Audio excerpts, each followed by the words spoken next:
मित्रांनो, तुम्हाला आठवतंय का? एकेकाळी सायकल तासाच्या भाड्याने मिळायची. 1980 ते 2000च्या दशकातील काळ होता तो. त्यावेळेस आपण भाड्याने छोटी सायकल घेत होतो.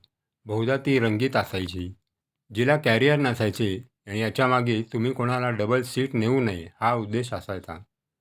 भाडं जेमतेम 50 पैसे ते ₹1 तासाच्या आसपास होतं. दुकानदार भाडे पहिले घ्यायचा आणि आपले नाव त्याच्या रजिस्टरवर नोंदवायचा. घराच्या जवळच असे अनेक जण सायकल दुकानदार होते. भाड्याचे नियम कडक असायचे. जसे पंक्चर झाली तर त्याचे वेगळे पैसे, तुटफूट झाली तर ती आपली जबाबदारी. मग त्या सायकलवर आपण सगळे गल्लीतले युवराज सवार व्हायचो.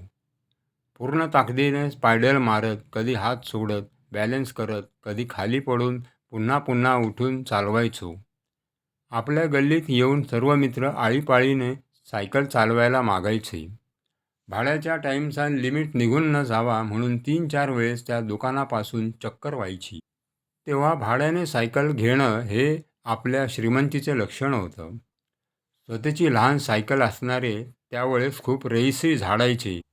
एव्हाना कोणी पाहुणे म्हणून आपल्या घरी सायकलवर आला की तो पाहुणा लवकर जाऊ नये असे वाटत असे. त्याची मोठी काळी ॲटलस सायकल असायची. पण तिला स्टँडवरून काढणं आणि लावणं यातच अर्धी एनर्जी वाया जायची आणि वरून वडीलधाऱ्यांचा धाक, "खबरदार, हात लावू नको सायकलला, गुडघे फुटून येशील." तरी पण न जुमानता ती मोठी सायकलसुद्धा हातात घेऊन धूम ठोकायचं. सायकलवर पाय ठेवून बॅलन्स करायचं. असं करत करत आपण हाफ पायडल, दांडी, नंतर फुल पायडल शिकून नवीन विक्रम घडवला.